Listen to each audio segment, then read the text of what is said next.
When Captain Jack Harris came to, he was tangled in a mess of branches and parachute lines, swaying in the canopy above the Laotian jungle like a broken marionette.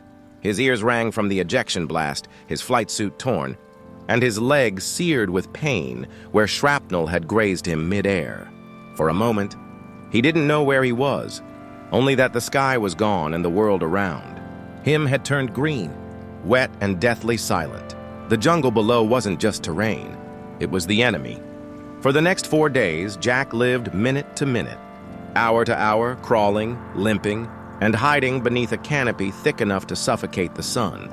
The sounds never stopped. Distant voices, snapping twigs, the hum of insects, the sudden chop of rotor blades somewhere beyond the horizon. He knew they were looking for him. He also knew others were too. NVA patrols moved through that part of Laos often, hunting for downed pilots, and he had no radio. Only a survival map, a small compass, and the will to see another sunrise.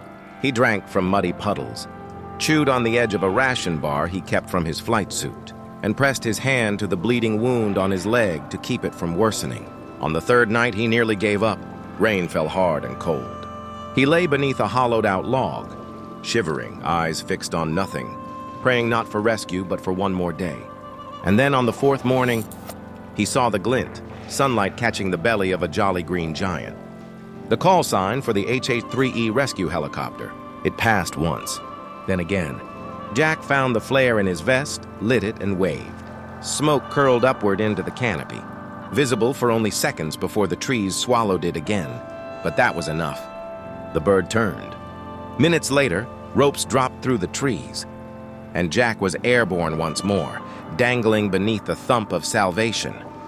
When they pulled him inside, the pararescue jumper looked at his torn flight suit and bloodied arm and asked, "You the guy who hit the depot?"